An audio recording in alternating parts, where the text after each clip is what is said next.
Hi folks, you're with Tacitus today, your pushback channel, and thank you for joining this audio live stream. Please listen to this presentation as you would a radio broadcast. In this essay, I'd like to talk about the issue of companies breaking contracts. They want to wriggle out of the contract, get out of the contract, but they don't want to adhere to the contractual obligations that are contained in the document and that the CEO, has signed off on. Now, this happens from time to time, and whenever you've got a contract of work with a client or a customer, the last thing you want is for things to go unpleasant. You know, they're a paying customer. You want to keep them that way, and make sure that you do business with them. Next time they have a need in this area and so on, you want to keep them as a customer. I mean, that's got to be the most basic 101 sort of situation of being in any business, particularly a high IP sort of knowledge work service business, such as the one I have a share in. So something I've noticed is sort of picked up over time. It doesn't happen every day or anything like that. So it's probably not enough to sit down and wring my hands about, but nonetheless, it's happening often enough and the frequency is increasing. And it's basically this, that we contract for example, we contract for 3 months to do such and such work. This is technical knowledge work. We do such and such work for 3 months, and we agree on the fee and the terms of the contract. Now, what's happened in the last 12 months, I guess, is companies are hustling us to start work quickly. Urgent. Oh, you got to start tomorrow. Now, this is before the contract is in place. And don't worry about that. We'll do that. Can you just start tomorrow? And so they pressure us to mobilize quickly and so on. Now, in order to get quick mobilization, we don't have all hundreds of people sitting around on payroll. We've got to mobilize subcontractors in some cases, not all, but in some cases. Now, some of these guys we've got to pay like $2,000 a day to. So, and in order to be sure they stay and that we can use them again, we have to agree. So it goes to 3-month contract. We'll pay you $2,000 a day. Now, if we've got 10 of these guys, that's a lot of money we're committing to. So now I want to stay in suite with these guys. They're the brightest people in this space, and I want to stay sweet with them. I want them to know and trust that whenever I, or my colleagues for that matter, call them and say, look, we've got a gig, that they know, okay, if it's a 3-month gig, I can guarantee and rely on 3 months worth of work. Now, if we don't do that, what happens with people of this caliber is they're always getting calls and offers, and if they think we're unreliable, they'll just take, and they're working for us. If someone down the road offers them a few bucks more or better terms or conditions, they'll just leave. I mean, they'll leave on the spot. They'll give us maybe 30 minutes notice, and they could be in the middle of something that's vital. But so it's very important that we have that level of confidence and trust and reliability, dependability, all this sort of thing. Now, to make sure we get that, what we say to clients is we have in the contract, look, if you want to, get out of the contract and you don't want to do, you want to finish, just break the contract or complete the contract, you have to pay us out. If the gig is for 3 months, we've mobilized people for 3 months, so you have to pay us out. Now, if you give us a month's notice, we'll do what we can to give these people, we're using subcontracting. We'll try and find them other jobs so that we get off the hook for the obligation. But we're going to obligate to them in writing that we're going to pay them for 3 months on this job. So if you want to change those terms by just reneging on the contract, then we're going to have to ask that you pay us out. And if you want to renege with no notice at all, such as, you've got to be out of here in 5 minutes, then you have to pay us for the whole contract. But you have to give it to us in writing. There's a formula or a format rather. For example, if they claim that they want to break the contract because they're not happy in some way, then they have to state what that is. So we're not happy because of this, or, the work you did was crap, or whatever. And they have to state it clearly in writing, and also they have to allow us time to make good. Particularly if they want to change the the scope and other details, then they can't say, well, we're changing the scope today, and by the way, the work you did yesterday is no good. So they can't do that. So anyway, all that's covered in the contract. And now I'm a stickler for writing detailed contracts, so there's no daylight in between the phrases and the wording that they can wriggle out of.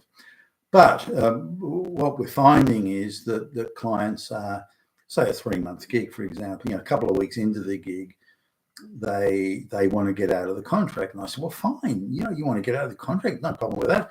The provision in the contract is that you give it to us in writing and you pay us out, or you give us a full 30 days notice so we can, again, find work for some of the other subcontractors have got time to find other work. People of that caliber typically can. So within 30 days, find other work. So anyway, but increasingly the client is trying to get us to, or the customer's coming to us, say, look, start work now, urgent, frantic. We haven't got time to do a contract. No. Look, so and there was just a case in this recently where it was all being done on the fly. I wasn't happy with it. We agreed general terms, but when it came to a few days into the contract, they found some other supplier out of India or somewhere, Pakistan, who would do it cheaper, or who claimed they could. I don't know whether it was India or Pakistan, by the way. It was another country. Could have been the Philippines. Who knows? Now, given their sophistication in this area, the customers, given their sophistication, I don't think they realised what they were doing, didn't know what they were doing. They think it's the same thing, and they think it's half the price, or something, that type. So they're just an ill-informed customer who didn't come to us first to discuss it. Now, if I was going to break a contract with it, and I've had to do it at times. If I'm going to break a contract with any, and it can be a customer or a supplier or a subcontractor or anybody, if there's a contract, first thing I'll do is contact and say, look, this is the situation here has changed. I need to talk to you about it. Do you have time, or can you talk now, or do you want to meet, or what do you want to do? Do you want to get other people involved in this, that sort of thing? So I'll sit down. And my view is, if you've got a problem, you sit down, you talk about it, and you sort it out and you work it through. That's my conception of things. But I'm a dumb fuck. What do I know? The CEOs around today don't see the world like that at all. You don't sit down and discuss it with somebody if you're trying to scam them or break the contract or act in such a way that's dishonourable. The last thing you do is sit down with them to sort something out. Your intention is to be dishonourable, and so what you do is you grab some little intern, some 19-year-old girly intern that's walking by the CEO's door and say, hey, go and tell those guys down on the 3rd floor, ask for Billy Bob and tell them they're not needed anymore and they have to be off the premises. You tell them that. Tell them, And so they send down some little intern who's there's no idea what she's talking about, what she's doing. She's not prepped or briefed or anything like that. And then as was the case recently, some young punk comes up and starts doing the finger wag in my face, no less. You'll do this and you'll do that. You'll be off the premises. You'll do so and so. And I said, hey, hold on a minute. So I always keep a copy of the contract with me so I can whip it out straight away. And it saved my ass a million times, or saved money a million times. And say, well, no, if the contract this is signed by your CEO and it says, da-da-da-da-da-da-da. And of course, the poor little intern, it's not her fault. She's sitting there blushing and looking all nervous and agitated. So you go back to your CEO and you tell him what I've said. And then if he'd like to discuss it with you, I'm available. And there are various things. We've got nothing in writing from the CEO. He sends nothing. He doesn't send the executive vice president to talk to us. He sends a little fucking teenage intern. How fucking pathetic is that? And that's done purposefully. He's not attempting to engage with. Why he would do that, I don't know. Or anyone would do it, I don't know. So I have to then, we've got to then craft a legal letter, and we've got, all this sort of stuff, and see you in court. And they end up having to pay anyway. Now, I don't want to go down this path. The reason I don't is because they're never going to be a customer again. not after that sort of thing. But they've precipitated this. They're banking on the fact that we'll just walk away in the hope that we'll stay in suite with them. We'll keep in suite, and we'll have another job or gig coming from them in the future. But I don't take that view. I view that if they're going to be treacherous and deceitful and I would argue malevolent in this case, they're going to do it again. It's going to be a whimsical, arbitrary, whenever they feel like it, they'll just try to exit the contract. Now, if I hadn't had to commit to well over $100,000 in subcontractor fees, I probably would have let it go. Not happily, but I would have let it go.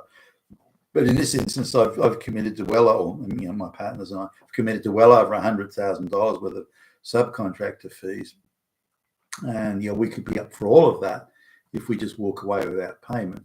So I insisted on payments and the thing.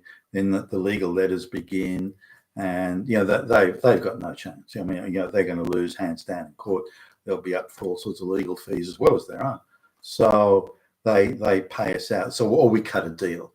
So look, if $100,000 or $135,000, why don't we give you 90 or something like that?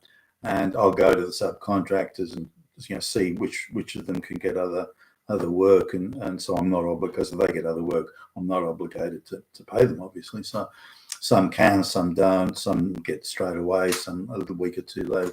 So I go, okay, I'll accept the 90,000 and walk away.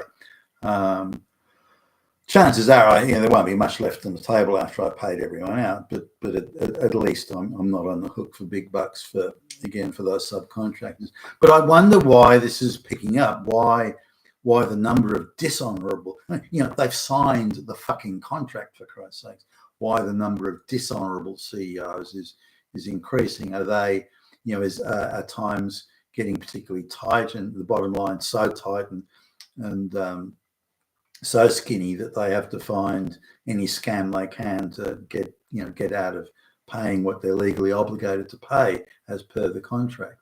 But more importantly, I to some extent I would even understand that. But more importantly, why won't they sit down and talk about it? Why won't they come to us, or anyone for that matter, and talk it through? Because that's what I do. That's the first thing I would think about doing. But these people don't. They do anything they can to avoid it. Even if we have a subsequent meeting organised with the CEO, this is after they've sent the teenage intern to try and tell us to fuck off. Even if we'll arrive and find that we're meeting the VP or we're meeting someone else, the CEOs. Jimmy Jack got called away unexpectedly. No, he didn't. He can't face us, the dishonourable fuck. But this is happening, certainly by my reckoning, more and more.